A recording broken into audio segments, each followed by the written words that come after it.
सत श्री अकाल जी। मैं आस करदा तुसीं सारे ठीक होंगे एंड मैं इस करके लाइव होया, ये गल करनी बड़ी जरूरी आ क्योंकि मैनू काफ़ी मैसेजेस आ रहे सी। मैसेजेस मैनू आ रहे सी नांदेड़ हजूर साहब तो जिहड़ी साडी सिख संगत वापस आई है, उन्होंने बहुत केसिस कोविड-19 पॉजिटिव निकल आए आ। सो ये जिहड़ी गल आ, ये बड़ी गल हैरान करने वाली गल हो गई है। वो केसिस पॉजिटिव किवें निकल आए आ? देखो, जदों वो नांदेड़ हजूर साहब बैठी सी संगत, उन्हां चों कोई भी केस पॉजिटिव नहीं सी। उत्थे हजे भी बाबा बलविंदर सिंह जी आ, वो कहंदे इत्थे इन्हां दा 2-3 वारी हैल्थ चैकअप होया। हैल्थ चैकअप जदों होया, वो ये होया भी ये देखा जाता भी किसी को बुखार तो नहीं आ या कोई होर इहो जे लक्षण तो नहीं आ जिहड़े कोविड-19 या करोना वायरस नाल मेल खांदे होण, तां किसे च भी इहो जिहा कोई लक्षण दिखाई नहीं दिता। हुण जदों गल ये है, उत्थे संगत ठीक ठाक सी, उत्थे सेवादार बैठे आ, वो भी ठीक ठाक आ, बाबा जी आप भी बैठे आ, वो भी ठीक ठाक आ। हजे तक नांदेड़ सिर्फ 2 ही केस कोविड पॉजिटिव जिहड़े कोविड-19 पॉजिटिव मिले आ। एक कोई मुसलमान परिवार दा ते एक कोई होर बंदा जिहड़ा वो भी उत्थे पॉजिटिव आ। सो इस करके जिहड़ी गल आ, उत्थे सिर्फ 2 केस पूरे नांदेड़ च पॉजिटिव मिले आ। हुण गल ये देखण वाली आ भी इहदा मतलब कोई ना कोई अणगहली राह च जदों उन्हां नूं लैके आउण वेले होई आ, उस अणगहली ते कोई ध्यान नहीं दे रहा। सिर्फ गल ये की जा रही है, नैशनल मीडिया ये गल कर रहा, मैं इस करके रूबरू होया दैट सिख बने मनुखी या मानव बंब। ये गल हुण तुसीं आप देखो, जे नैशनल चैनल्स ते या किसी मीडिया प्लेटफॉर्म के जरिए आपां इहो जी गल सुणदे आ जां लोकां नूं यह गल करदे आ। पहिलां यही गल तबलीगी जमात लई कीती गई ते उत्थे एक खास वर्ग खास धर्म नूं टारगेट किया गया। हुण उही गल सिखां दे अगेंस्ट की जा रही है ते एक खास जमात नूं टारगेट किया जा रहा। I feel it's really unfortunate, I feel it's really sad, क्योंकि मैं तुहाडा ध्यान वापस फिर उस गल ते लैके जाना जिहड़ी गल मैं हमेशा करदा हुन्ना। ये एडमिनिस्ट्रेशन फेलियर आ, ये पॉलिसी मेकिंग फेलियर आ। जदों लॉकडाउन अनाउंस होया सी, उस वेले गवर्नमेंट ने lockdown without any policy without any planning 4 घंटिਆਂ ਚ लॉकडाउन अनाउंस करता। लोग जिथे जिथे बैठे सी उत्थे उत्थे फस गए। हुण जे फस गए, अज कोई बंदा 1.5 महीने का उत्थे बैठा, कोई महीने का उत्थे बैठा, मान लो अपने कोई आपदा भरा ताया चाचा प्यो उत्थे बैठा हुंदा, आपां नूं घरे नहीं लैके आवांगे। चाहे रब ना करे वो कोविड-19 पॉजिटिव हुंदा, आपां तां भी लैके आवांगे, इलाज करावांगे, आपदा जो हिम्मत हो सकती है वो करांगे। तुसीं तां कारां चक जान नूं फिरों भी असीं लैके आउणे आ जी, मेरा प्यो उत्थे फसिया या मेरा भरा उत्थे फसिया, मैं लैके आउणा। सो आपदे बंदिआं नूं घरे तां लैके आउणा बनदा ही है, आपदे बंदिआं नूं घरे लिआईदा ही हुंदा। देश च, अपने देश च भी या होर बाहरले देशां च भी जिथे जिथे ਜਿਹੜੀ कंट्री के सिटीजनस बैठे हुए सी, उन्हां नूं उत्थों दीआं सरकारां ने स्पैशल फ्लाइट्स भेज के वापस आपदे देश बुलाया। सो which is now what is important here, the important which we need to look into and what we need to consider is that it's a policy making failure, it's an administration failure which the government could not actually give us. It's a governance failure because जदों lockdown announce होया उस वेले भी government का ही ये या साडी administration का यह फर्ज बनता सी भी उस लॉकडाउन नूं अनाउंस करन वेले सारियां गल्लां नूं सोचा जाना चाहिदा सी। हर गल नूं कंसीडर करके, हर सिचुएशन नूं कंसीडर करके लॉकडाउन अनाउंस करना चाहिदा सी, ताकि हो सकदा आपां वो लॉकडाउन होर 1-2 दिन लेट कर दिंदे, पर लोग आपदे टिकाणिਆਂ ते आपदे घरों घरी पहुँच गए हुंदे। बट ये किसी नूं मौका ही नहीं दिता गया क्योंकि इस गल नूं विचारिया नहीं गया उस वेले। ते हुण आपां एक दूजे ते ब्लेम गेम खेडन की कोशिश की जा रही है। फलाने बंदे ने आ करता, फलाने बंदे ने देखो हुण तबलीगी जमात ने करोना फैलाता, हुण श्रद्धालुआं ने जिहड़े सिख श्रद्धालु आ उन्होंने करोना फैलाता। I feel it's really sad. Let's not target people, let's not target, it's a governance failure, it's complete administration failure जिहड़ी कि सानू ਅਸੀਂ ਡਿਜ਼ਰਵ ਕਰਦੇ ਹਾਂ ਸਾਨੂੰ ਚੰਗੀ ਐਡਮਿਨਿਸਟ੍ਰੇਸ਼ਨ ਮਿਲੇ, ਚੰਗੀ ਗਵਰਨੈਂਸ ਮਿਲੇ, ਪਰ ਉਹ ਗੱਲ ਨਹੀਂ ਕੀਤੀ ਗਈ ਕਿਉਂਕਿ ਸਰਕਾਰ ਤਾਂ ਜਿਹੜੇ ਵਿਲਫੁਲ ਡਿਫਾਲਟਰਸ ਆ ਵੱਡੇ ਵੱਡੇ ਉਹਨਾਂ ਦੇ ਕਰਜ਼ੇ ਆ ਜਿਹੜੇ ਉਹਨਾਂ ਨੂੰ ਵੇਵ ਕਰਨ 'ਚ ਲੱਗੀ ਹੋਈ ਆ ਸਰਕਾਰ। ਤਾਂ ਜਿਵੇਂ ਮੈਂ ਕਹਿੰਦਾ ਹੁੰਦਾ ਧਾਰਮਿਕ ਸਥਾਨਾਂ ਤੇ ਕੌਨਸਨਟਰੇਟ ਕਰਦੀ ਆ ਸਰਦਾਰ, ਵੱਡੀਆਂ ਵੱਡੀਆਂ ਮੂਰਤਾਂ ਤੇ ਕੌਨਸਨਟਰੇਟ ਕਰਦੀ ਆ। ਅਸੀਂ ਜਿਹੜੇ ਸਾਡੇ ਬੰਦੇ ਆਗੂ ਜਿਹੜੇ ਭਾਏ ਹੋਏ ਆ, ਜਿਹੜੇ ਨਿਰਗੁਣ ਤੇ ਅਕ੍ਰਿਤਕਣ, ਜਿਨ੍ਹਾਂ ਲਈ ਮੈਂ ਇੱਕ ਸ਼ਬਦ ਕਈ ਵਾਰੀ ਵਰਤੂੰਗਾ ਕਿਉਂਕਿ ਮੈਨੂੰ ਬੜੀ ਖਿਝ ਆਉਂਦੀ ਹੈ ਇਸ ਗੱਲ ਤੇ ਜਦੋਂ ਉਹ ਆਪਦੀ ਰਿਸਪੌਂਸਿਬਿਲਿਟੀ ਨਹੀਂ ਸਮਝਦੇ ਤੇ ਆਪਦੀ ਰਿਸਪੌਂਸਿਬਿਲਿਟੀ ਸਿਰਫ ਇੱਥੋਂ ਤੱਕ ਹੀ ਦੇਖਦੇ ਆ ਵੀ ਉਹਨਾਂ ਨੂੰ ਜਾਂ ਉਹਨਾਂ ਦੀ ਪਾਰਟੀ ਨੂੰ ਕਿਵੇਂ ਫਾਇਦਾ ਹੋ ਸਕਦਾ। ਨਹੀਂ, ਇਹ ਫਾਇਦਾ ਜਿਹੜਾ ਜਦੋਂ ਤੁਸੀਂ ਇੱਕ ਕੁਰਸੀ ਤੇ ਬਿਰਾਜਮਾਨ ਹੋ ਜਾਂਦੇ ਹੋ ਉਸ ਵੇਲੇ ਫਾਇਦੇ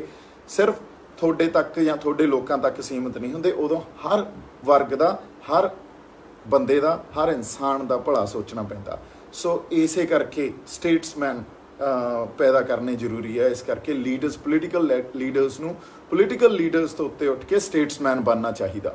ਸੋ ਮੈਂ ਜਿਹੜੀ ਗੱਲ ਤੁਹਾਨੂੰ ਅੱਜ ਇਹ ਕਹਿਣਾ ਚਾਹਣਾ, ਸਰਦਾਰ ਨਿਰਮਲ ਸਿੰਘ ਖਾਲਸਾ ਜੀ ਇਸ ਦੁਨੀਆ ਤੋਂ ਵਿਦਾ ਹੋਏ ਜਾਂ ਉਸ ਵੇਲੇ ਉਹਨਾਂ ਦੇ ਪਿੰਡ ਦੇ ਬੰਦਿਆਂ ਨੇ ਉਹਨਾਂ ਨੂੰ ਸੰਸਕਾਰ ਕਰਨ ਲਈ ਅਲਾਉ ਨਹੀਂ ਕੀਤਾ। ਸਾਡੇ 'ਚ ਇੰਨੀ ਜ਼ਿਆਦਾ ਇਨਸੈਂਸਿਟਿਵਿਟੀ ਇਸ ਕੋਵਿਡ-19 ਜਾਂ ਇਸ ਬਿਮਾਰੀ ਕਰਕੇ ਆ ਗਈ ਵੀ ਅਸੀਂ ਐਡੇ ਜ਼ਿਆਦਾ ਬੇਰੁਖੇ ਤੇ ਇਨਸੈਂਸਿਟਿਵ ਹੋ ਗਏ। ਹੁਣ ਉਹੀ ਬੇਰੁਖੀ ਤੁਸੀਂ ਫੇਰ ਵਾਰ-ਵਾਰ, ਮੈਨੂੰ ਇੱਕ ਬੰਦੇ ਨੇ ਮੈਸੇਜ ਕੀਤਾ, ਕੋਈ ਬਾਂਸਲ ਆ ਬਠਿੰਡੇ ਤੋਂ, ਬਾਈ ਹੁਣ ਨਹੀਂ ਬੋਲਦਾ, ਦੇਖੋ ਹੁਣ ਤੁਸੀਂ ਆ ਇੰਨੇ ਹਜੂਰ ਸਾਹਿਬ ਵਾਲੇ ਬੰਦੇ ਸਾਰੇ ਕੋਵਿਡ-19 ਪੋਜ਼ਿਟਿਵ ਲਿਆਤੇ, ਇਹਨਾਂ ਨੇ ਸ਼ੁਰੂਆਤ ਸ਼ੁਰੂ ਕਰਤੀ, ਬਠਿੰਡੇ 'ਚ ਤਾਂ ਕੋਈ ਕੇਸ ਨਹੀਂ ਸੀ। ਬਾਈ ਜੀ ਆਪਦੇ ਬੰਦਿਆਂ ਨੂੰ ਵਾਪਸ ਲੈ ਕੇ ਆਉਣਾ ਹੀ ਸੀ। ਸੋਚੋ ਬਾਂਸਲ ਸਾਹਿਬ, ਜੇ ਤੁਹਾਡਾ ਆਪਦਾ ਭਰਾ ਉੱਥੇ ਬੈਠਾ ਹੁੰਦਾ ਤੁਸੀਂ ਉਹਨੂੰ ਬੁਲਾਉਂਦੇ, ਉਹਦਾ ਇਲਾਜ ਵੀ ਕਰਾਉਂਦੇ। ਪਰ ਗੱਲ ਇਹ ਆ ਇਸ ਲੋਕਡਾਊਨ 'ਚ ਇਸ ਵੇਲੇ ਗਵਰਨਮੈਂਟ ਨੂੰ ਸਾਨੂੰ ਸਪੋਰਟ ਕਰਨੀ ਚਾਹੀਦੀ ਆ, ਸਾਨੂੰ ਚੰਗੀ ਗਵਰਨੈਂਸ ਦੇਣੀ ਚਾਹੀਦੀ ਆ। ਇਹ ਗਵਰਨਮੈਂਟ ਏਜੰਸੀਜ਼ ਜਾਂ ਐਡਮਿਨਿਸਟ੍ਰੇਟਿਵ ਏਜੰਸੀਜ਼, ਇਹ ਉਹਨਾਂ ਦਾ ਫੇਲੀਅਰ ਆ, ਹੋਰ ਕਿਸੇ ਦਾ ਫੇਲੀਅਰ ਨਹੀਂ ਆ। ਜਦੋਂ ਉਹ ਪਹਿਲੀ ਗੱਲ ਤਾਂ ਉੱਥੋਂ ਚੱਲੇ ਉਦੋਂ ਉਹਨਾਂ ਤੱਕ ਕੋਈ ਉਹਨਾਂ 'ਚ ਪੋਜ਼ਿਟਿਵ ਕੋਵਿਡ-19 ਪੋਜ਼ਿਟਿਵ ਨਹੀਂ ਸੀ, ਕੋਈ ਲੱਛਣ ਨਹੀਂ ਸੀ। ਰਾਹ 'ਚ ਕੋਈ ਗੜਬੜ ਹੋਈ ਆ, ਉਹਨਾਂ ਨੂੰ ਇੰਦੌਰ 2 ਦਿਨ ਰੋਕਿਆ ਗਿਆ। ਐਨੀਵੇਜ਼ ਗੜਬੜ ਕਿਸੇ ਨੇ ਜਾਣ ਕੇ ਨਹੀਂ ਕੀਤੀ, ਅਣਗਹਿਲੀ ਹੋਈ ਆ। ਜਦੋਂ ਅਣਗਹਿਲੀ ਹੋ ਗਈ ਤਾਂ ਇਸ ਟਾਈਮ ਜਦੋਂ ਉਹ ਆਏ, ਪਹਿਲਾਂ ਉਹਨਾਂ ਨੂੰ ਪੰਜਾਬ 'ਚ ਵੀ ਕੁਆਰੰਟਾਈਨ 'ਚ ਰੱਖਣਾ ਚਾਹੀਦਾ ਸੀ। ਇਹ ਕਾਮਨ ਸੈਂਸ ਸੀ ਜਿਹਨੂੰ ਆਪਾਂ ਕਹਿੰਦੇ ਆ। ਇਹ ਕਿਸੇ ਵੀ ਨਾਰਮਲ ਬੰਦਾ ਵੀ ਇਸ ਗੱਲ ਨੂੰ ਸਮਝ ਸਕਦਾ ਵੀ ਉਹਨਾਂ ਨੂੰ ਘਰੋਂ ਘਰੀ ਨਾ ਭੇਜੋ। ਪਹਿਲਾਂ ਉਹਨਾਂ ਨੂੰ ਘਰੋਂ ਘਰੀ ਭੇਜਿਆ ਗਿਆ, ਉਸ ਤੋਂ ਬਾਅਦ ਬੁਲਾ ਕੇ ਤੁਸੀਂ ਉਹਨਾਂ ਦਾ ਟੈਸਟ ਕਰਦੇ ਹੋ 2 ਦਿਨਾਂ ਬਾਅਦ। It makes no sense. then you're not breaking the chain has already gone further। so ਜਦੋਂ ਉਹ ਆਉਂਦੇ ਉਹਨਾਂ ਦਾ ਕੋਵਿਡ-19 ਟੈਸਟ ਤੁਸੀਂ ਕਰੋ, ਉਸ ਤੋਂ ਬਾਅਦ ਤੁਸੀਂ ਇਹ ਦੇਖੋ ਵੀ ਉਹ ਸਹੀ ਸਲਾਮਤ ਆ, ਤੰਦਰੁਸਤ ਆ ਤਾਂ ਘਰੋਂ ਘਰੀ ਭੇਜ ਦਿਓ, ਜੇ ਨਹੀਂ ਆ ਤਾਂ ਉਹਨਾਂ ਨੂੰ ਕੁਆਰੰਟਾਈਨ 'ਚ ਰੱਖੋ। ਸੋ ਉਹਨਾਂ ਨੂੰ ਕੁਆਰੰਟਾਈਨ 'ਚ ਰੱਖਣਾ ਜਾਂ ਕੰਪਲਸਰੀ ਕੁਆਰੰਟਾਈਨ 'ਚ ਰੱਖੋ। 14 ਦਿਨਾਂ ਬਾਅਦ ਐਟਲੀਸਟ ਆਪਦੇ ਟਿਕਾਣਿਆਂ ਤੇ ਉਹ ਜਾ ਸਕਦੇ ਆ। ਬਿਕਾਜ਼ ਆਪਾਂ ਨੂੰ ਹਜੇ ਤੱਕ ਵੀ ਸ਼ੋਰ ਨਹੀਂ ਆ ਆਪਾਂ ਕਿੰਨੀ ਦੇਰ ਅੱਗੇ ਇਸ ਲੋਕਡਾਊਨ 'ਚ ਰਹਿਣਾ। ਸੋ ਮੈਂ ਇਹੀ ਗੱਲ ਕਹੂੰਗਾ, ਇਨਸਾਨੀਅਤ ਨੂੰ ਸਮਝੋ। ਗੱਲਾਂ ਇਹਨਾਂ ਧਰਮਾਂ ਤੋਂ, ਇਹਨਾਂ ਜਿਹੜੀਆਂ ਰਾਜਨੀਤਿਕ ਚੀਜ਼ਾਂ ਤੋਂ ਜਾਂ ਸਟੇਟਮੈਂਟਸ ਤੋਂ ਉੱਤੇ ਉੱਠ ਕੇ ਸੋਚੋ। ਜਿਹੜਾ ਮੀਡੀਆ ਸਾਡਾ ਪੰਜਾਬ ਦਾ ਮੀਡੀਆ ਜਾਂ national media, I really request ਤੁਸੀਂ ਆਪਦੀ ਰਿਸਪੌਂਸਿਬਿਲਿਟੀ ਨੂੰ ਸਮਝੋ। ਤੁਸੀਂ ਇਹ ਗੱਲ ਨਾ ਕਹੋ ਸਿੱਖ ਸ਼ਰਧਾਲੂਆਂ ਨੇ ਕਰੋਨਾ ਫੈਲਾਇਆ, ਕਿੱਡੀ ਮਾੜੀ ਗੱਲ ਆ ਇਹ। ਕਿਸੇ ਸਿੱਖ ਸ਼ਰਧਾਲੂ ਨੇ ਕਰੋਨਾ ਜਾਣ ਕੇ ਨਹੀਂ ਫੈਲਾਇਆ, ਕਿਸੇ ਸਿੱਖ ਸ਼ਰਧਾਲੂ ਨੂੰ ਕਰੋਨਾ ਜਾਣ ਕੇ ਨਹੀਂ ਹੋਇਆ। ਕਿਸੇ ਦੀ ਕੋਈ ਸਾਜ਼ਿਸ਼ ਨਹੀਂ ਆ, ਅਣਗਹਿਲੀ ਆ, ਪੂਅਰ ਗਵਰਨੈਂਸ ਆ, ਪੂਅਰ ਐਡਮਿਨਿਸਟ੍ਰੇਸ਼ਨ ਆ, ਪੂਅਰ ਪਾਲਿਸੀ ਮੇਕਿੰਗ ਆ। That's what it is. ਅਗਲੀ ਗੱਲ ਜਿਹੜੀ ਮੈਂ ਤੁਹਾਨੂੰ ਇਹ ਕਰਨਾ ਚਾਹੁੰਦਾ, ਦੇਖੋ ਮੇਰੇ ਇਹ ਬਹੁਤ ਖਟਕਦੀ ਆ, ਇਹ ਜ਼ਹਿਨ 'ਚ ਮੇਰੇ ਦਿਮਾਗ 'ਚ ਖਟਕਦੀ ਆ। ਜਦੋਂ ਸਾਡੇ ਇੱਕ ਪਟਿਆਲੇ ਨਿਹੰਗ ਸਿੰਘ ਨੇ ਇੱਕ ਪੁਲਿਸ ਆਫਿਸਰ ਦਾ ਹੱਥ ਵੱਢਿਆ, ਉਹ ਹੀਟ ਆਫ ਦਾ ਮੋਮੈਂਟ 'ਚ ਗੱਲ ਹੋਈ, ਉਦੋਂ ਵੀ ਇਹੀ ਧਰਮ ਤੇ ਆ ਕੇ ਗੱਲ ਟਿਕਾਈ ਇਹਨਾਂ ਨੇ। ਉਦੋਂ ਵੀ ਮੈਂ ਇਹੀ ਗੱਲ ਕਹੀ ਸੀ, ਇਹ ਇੱਕ ਕਿਸੇ ਇਨਸਾਨ ਨੂੰ ਗੁੱਸਾਇਆ, ਉਹਨੇ ਕਿਸੇ ਆਪਦੇ ਐਕਸ਼ਨ ਦੇ ਲਈ ਉਹ ਗੁੱਸਾ ਉਹ ਤੋਂ ਆਪੇ ਤੋਂ ਬਾਹਰ ਹੋ ਗਿਆ ਤੇ ਉਹਨੇ ਇੱਕ ਫਲਾਨਾ ਕੰਮ ਕਰਤਾ। ਹਾਲਾਂਕਿ ਉਸ ਵੇਲੇ ਅਸੀਂ ਪੁਲਿਸ ਦੇ ਨਾਲ ਖੜੇ, ਪੁਲਿਸ ਵਾਲਿਆਂ ਨੂੰ ਇਹ ਕਿਹਾ that is really unfortunate what has happened। ਮੈਂ ਸਪੈਸ਼ਲੀ ਲਾਈਵ ਹੋ ਕੇ ਆਪਦੇ ਬੰਦਿਆਂ ਨੂੰ ਵੀ ਕਿਹਾ ਵੀ ਸਾਨੂੰ ਇੰਟਰਸਪੈਕਸ਼ਨ ਦੀ ਜ਼ਰੂਰਤ ਆ, ਪਰ ਪੁਲਿਸ ਨੂੰ ਵੀ ਕਿਰਦਾਰ ਦਿਖਾਉਣਾ ਚਾਹੀਦਾ ਸੀ। ਉਹਨਾਂ ਬੰਦਿਆਂ ਨੂੰ ਤੁਸੀਂ ਰਿਮਾਂਡ ਲੈ ਲੈ ਕੇ ਕੁੱਟ ਕੇ ਉਹਨਾਂ ਨੂੰ ਨੰਗੇ ਸਿਰੀ ਬੁਰਾ ਹਾਲ ਕਰਕੇ ਉਹਨਾਂ ਨੂੰ ਕੋਰਟ 'ਚ ਪੇਸ਼ ਕਰਦੇ ਹੋ, ਤੁਹਾਡਾ ਜਿਹੜਾ ਕੈਰੈਕਟਰ ਤੇ ਸਵਾਲ ਵੀ ਉੱਠਦੇ ਆ। ਸੋ ਸਾਨੂੰ ਜਿਹੜੇ ਕੈਮਰਿਆਂ ਦੇ ਸਾਹਮਣੇ ਗੱਲਾਂ ਆ ਜਾਂਦੀਆਂ ਉਹ ਤਾਂ ਦਿਖਦੀਆਂ, ਜਦੋਂ ਕੈਮਰਿਆਂ ਦੇ ਪਿੱਛੇ ਥਾਣਿਆਂ 'ਚ ਜਿਹੜੀਆਂ ਗੱਲਾਂ ਹੁੰਦੀਆਂ ਉਹਨਾਂ ਤੇ ਕੋਈ ਸਵਾਲ ਨਹੀਂ ਕਰਦਾ। ਸੋ ਗੜਬੜ ਹਰ ਕਿਤੇ ਹੀ ਪਈ ਆ, ਗੜਬੜ ਸਮਾਜ 'ਚ ਵੀ ਆ, ਗੜਬੜ ਮੇਰੇ ਖਿਆਲ 'ਚ ਸਾਡੇ ਐਡਮਿਨਿਸਟ੍ਰੇਸ਼ਨ ਯੂਨਿਟਸ 'ਚ ਵੀ ਆ। ਤਾਂ ਇਸੇ ਗੜਬੜ ਨੂੰ ਤਾਂ ਸੰਭਾਲਣਾ, ਇਸੇ ਕਰਕੇ ਐਜੂਕੇਸ਼ਨ ਜ਼ਰੂਰੀ ਆ, ਇਸੇ ਕਰਕੇ ਝੋਟੇ ਕੁੱਟ ਪੈਦਾ ਕਰਨੇ ਬੰਦ ਕਰੋ ਐਂਡ ਚੀਜ਼ਾਂ ਨੂੰ ਇੱਕ ਬਾਕਸ ਤੋਂ ਬਾਹਰ ਮੇਰੇ ਖਿਆਲ 'ਚ always think outside the box, consider the other side of both the aspects, consider both the aspects always and try to understand it critically.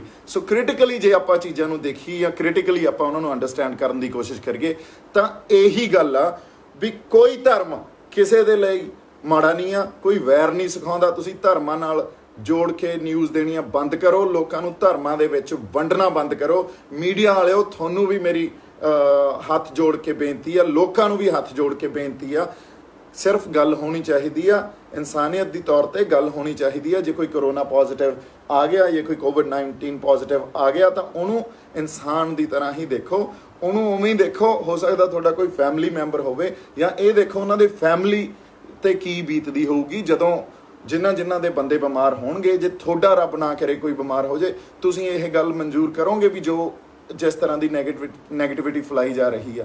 ਸੋ ਮੈਨੂੰ ਬੜੀ ਖੇਜ ਆਉਂਦੀ ਹੈ ਇਸ ਗੱਲ ਤੇ ਜਦੋਂ ਧਰਮ ਦੇ ਨਾਲ ਜੋੜ ਕੇ ਗੱਲਾਂ ਕੀਤੀਆਂ ਜਾਂਦੀਆਂ। ਇਹ ਕੋਈ ਗੱਲ ਨਹੀਂ ਹੁੰਦੀ, ਧਰਮ ਇਹ ਚੀਜ਼ਾਂ ਨਹੀਂ ਸਿਖਾਉਂਦੇ। ਸਿੱਖ ਲਓ, ਚੰਗੇ ਰਹੋਗੇ। ਬਾਕੀ ਰੱਬ ਰਾਖਾ। ਸਤਿ ਸ਼੍ਰੀ ਅਕਾਲ ਜੀ।